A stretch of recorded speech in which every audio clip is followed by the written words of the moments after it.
दोस्तों स्वागत है आपका आपके अपने चैनल ऋतिक की पाठशाला में। तो बेसिकली आज की वीडियो में हम बात करने वाले होंगे कि एक्सपेक्टेड ऑब्सोल्यूशन और अनएक्सपेक्टेड ऑब्सोल्यूशन यानी प्रत्याशित अपप्रचलन और अप्रत्याशित अपप्रचलन में अंतर क्या होता है। तो चलिए दोस्तों वीडियो को स्टार्ट करते हैं। प्रत्याशित अपप्रचलन क्या होता है या फिर अप्रत्याशित अपप्रचलन क्या होता है। इंग्लिश में इसको एक्सपेक्टेड ऑब्सोल्यूशन कहते हैं, इसमें इसको अनएक्सपेक्टेड ऑब्सोल्यूशन कहते हैं। तो बेसिकली प्रत्याशित अपप्रचलन होता क्या है, इससे अभिप्राय प्रौद्योगिकी या फिर तकनीक में परिवर्तन अथवा मांग में परिवर्तन के कारण स्थिर परिसंपत्तियों के मूल्य में होने वाली गिरावट से है।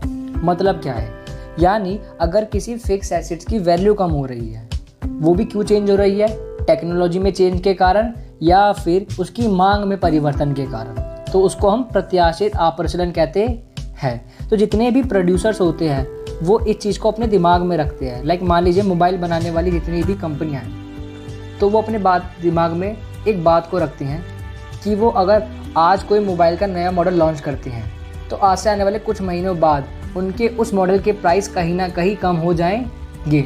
ऐसा क्यों होगा, क्योंकि मार्केट में तब तक कोई न्यू टेक्नोलॉजी का फ़ोन आ चुका होगा और वो उसे काफ़ी सस्ते रेट में मिल रहा होगा और उसमें ज़्यादा फीचर भी होंगे। अगर कोई उपभोक्ता भी कभी फ़ोन ख़रीदता है तो वो भी उसके एक फिक्स एसेट्स है। अगर वो उसको आज खरीद के लाया है और उसको एक महीने बाद बेचने जाएगा तो उसको उतना प्राइस नहीं मिलेगा जितना उसने पे करा है। ऐसा क्यों होता है, क्योंकि हर हफ्ते हर महीनों के अंदर कहीं ना कहीं न्यू टेक्नोलॉजी के और न्यू फीचर वाले फ़ोन मार्केट में आते रहते हैं। तो ये क्या होता है, एक तरीके से एक्सपेक्ट होता है, यानी निश्चित होता है कि हमारी फिक्स एसेट की वैल्यू कम होगी ही होगी।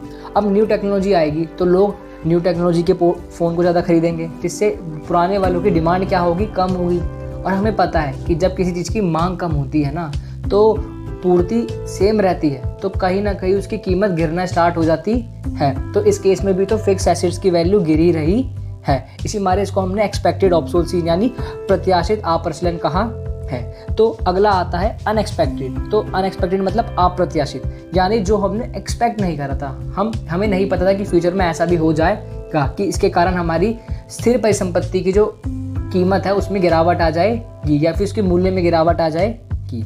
इससे अभिप्राय प्राकृतिक आपदाओं अथवा आर्थिक मंदी के कारण स्थिर परिसंपत्तियों के मूल्य में होने वाली गिरावट से है। तो यहाँ बोला गया है प्राकृतिक आपदा यानी नेचुरल कैलेमिटीज, यानी बाढ़ आ जाना, भूकंप आ जाना, अर्थक्वेक आ जाना, सुनामी आ जाना। अगर इन सब के कारण हमारी फिक्स एसेट की वैल्यू कहीं ना कहीं कम हो रही है तो ये अप्रत्याशित अपप्रचलन कहलाता है। तो बेसिकली इसमें होता क्या होगा, मान लीजिए आपने कोई नई मशीन खरीदी और आपके देश में कहीं भूकंप आ गया। अब भूकंप आने से कोई दीवार आपकी मशीन के ऊपर आके गिर जाती है, तो इस केस में होगा क्या, अगर आप उस मशीन को बेचने जाओगे तो उसकी वैल्यू कहीं ना कहीं कम हो चुकी होगी। ऐसा क्यों हुआ, क्योंकि प्राकृतिक आपदाओं के कारण हुआ। आपको ये पता थोड़ी ना था कि आप मशीन लाओगे, उसको अपने फैक्ट्री में लगाओगे तो कोई ना कोई दीवार आके उस पर गिरी जाएगी।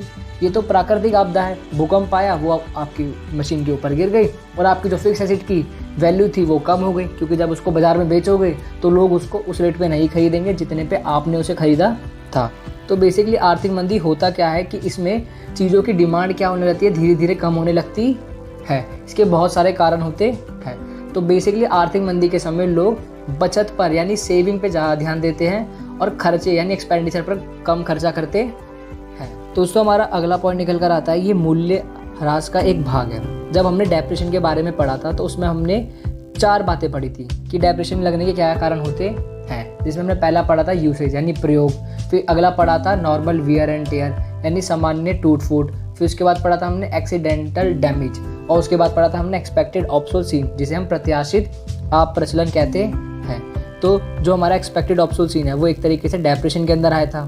तो ये मैं कहीं ना कहीं कह सकता हूँ कि एक्सपेक्टेड ऑब्सोल्यूशन मूल्य ह्रास का ही एक भाग है, यानी अप्रत्याशित अपप्रचलन ये मूल्य ह्रास का भाग नहीं है। इसके स्थान पर ये पूंजीगत हानि के प्रकट को प्रकट करता है। तो बेसिकली ये मूल्य ह्रास का भाग नहीं है, यानी डेप्रेशन का पार्ट नहीं है। बेसिकली अनएक्सपेक्टेड ऑब्सोल्यूशन हम कहते क्या होंगे, फिर इसको हम कहते हैं पूंजीगत हानि यानी कैपिटल लॉस, ऐसा नुकसान जो कभी कभी होता है। तो प्रत्याशित अपप्रचलन को मूल्य ह्रास आरक्षित कोष द्वारा प्रबंधित किया जाता है, यानी जो हमारा ये एक्सपेक्टेड ऑब्सोल्यूशन होता है, प्रत्याशित अपप्रचलन मतलब जो हमें पता है कि फ्यूचर में हो सकता है, तो उसको हम कैसे प्रबंधित करते हैं यानी मैनेज करते हैं। तो उसके लिए हम क्या बनाते हैं, डेप्रिसिएशन रिजर्व फंड यानी मूल्यह्रास आरक्षित कोष बनाते हैं, जो कि इससे जिसके बारे में हमने पिछले पार्ट में पढ़ा था। जबकि अप्रत्याशित अप्रचलन को स्थिर परिसंपत्तियों के बीमा द्वारा प्रबंधित किया जाता है। बेसिकली जो हमारा अनएक्सपेक्टेड ऑब्सोल्यूशन यानी अप्रत्याशित अप्रचलन होता है, उसको मैनेज करने के लिए हम बीमा लेते हैं। बीमा मतलब इंश्योरेंस कराते हैं। आप इंश्योरेंस किसी भी चीज़ का करा सकते हो। मान लीजिए आपने अपनी कोई फिक्स एसेट का इंश्योरेंस कराया, अगर वो फिक्स एसेट को नुकसान होता है तो वो इंश्योरेंस कंपनी उस एसेट्स के बदले में यानी उस परिसंपत्ति के बदले में आपको कुछ पैसा देगी। तो दोस्तों आई होप आपको समझ आया होगा ये बेसिकली एक्सपेक्टेड ऑब्सोल्यूशन और अनएक्सपेक्टेड ऑब्सोल्यूशन यानी प्रत्याशित अप्रचलन और अप्रत्याशित अप्रचलन में अंतर क्या होता है। तो दोस्तों अगर आपको वीडियो पसंद आई तो वीडियो को लाइक करें और चैनल पे नए हो तो चैनल को सब्सक्राइब करना ना भूलें। मिलते हैं आपसे अपनी अगली वीडियो में, जब तक के लिए सीखते रहिए और सिखाते रहिए।